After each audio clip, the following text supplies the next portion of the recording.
I was so afraid. How do I even go there? I was operating in fear, and it was fear of the unknown and fear of the future because I didn't know exactly what to do. It's like looking out across a valley at a peak. You see the peak, you can see it, you can articulate it, but then you have to go down your mountain into the valley before you ever come up the other side of the valley. And it's just full of all kinds of challenges that are unexpected. Now I know it's not easy.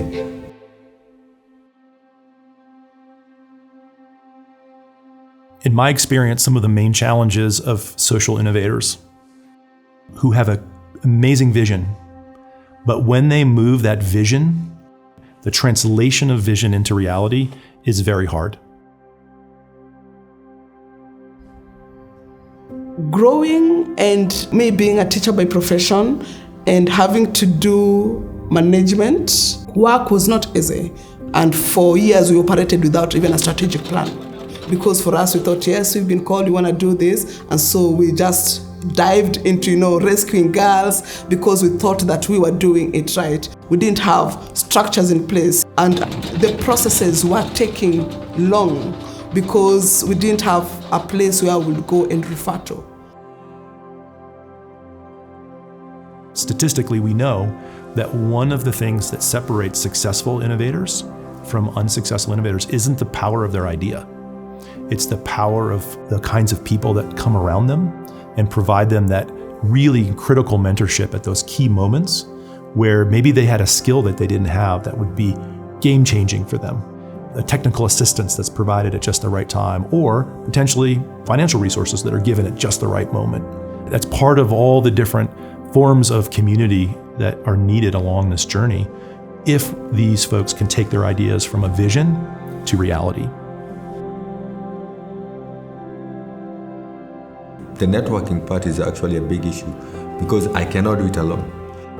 And during the process, I've worked with so many people who've come on board and then they realize it's not as easy as they thought and they drop out. And very few of them are still standing up to now. But yeah, it's not been easy. The work of social innovation, the work of trying to take on complex challenges in our communities is very hard and often lonely. And having a friend to be somebody that you can connect with on an ongoing basis, to be vulnerable with, this is really important for people's mental health, for their ability to sustain themselves emotionally on this journey. Critical and almost always overlooked. Leadership can be a lonely place. A place where there's lots of criticism and you're always pouring. So for us, we thought it was all about just the girls and the babies. But for sure, you cannot grow the girls and the babies. You cannot talk about them thriving if the team is not growing.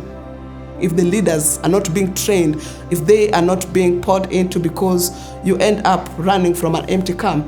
Right? We think about, they need money, or they need this piece of technology, or whatever they might need. We don't really think about how do we help support them as an emotional human being who's carrying burdens. And not only their own, oftentimes they're making personal sacrifices, but the nature of their work can be very heavy. And they meet all kinds of resistance. So it's easy to get discouraged. I've been trying to set up Sauti Village for a long time. But every time I start to do it, something else comes up, something personal. It's been hard where you have to do family stuff, you have to do your work stuff, and then you have to do Sauti Village. And so all these challenges that have been coming on and on and on and on and on. And now I know it's not easy. Really, the impact teams are our way of coming around these really innovative founders, these agents of hope in our communities that are trying to do amazing work and trying to let them know they're not alone in it, and that we see them, and we want to walk in a company alongside them to help them accomplish their mission in the world.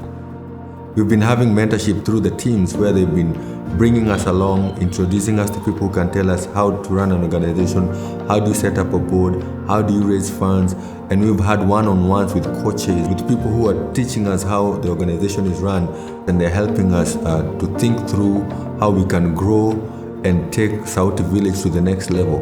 How can Sauti Village be more impactful, not just in Mathare, but all over Africa?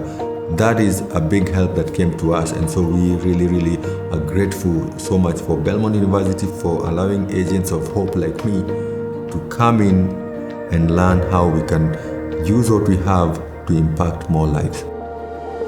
At this point, Rehema Rescue Center Foundation is not only growing, but is thriving. We are conquering our giants, one of them being fear of the unknown, fear of the future, fear of even leading, having coaches, having mentors, people working with me, and also concerned about my personal life as a leader, and constantly pouring into me, giving me an ear, has taken me out of the cocoon.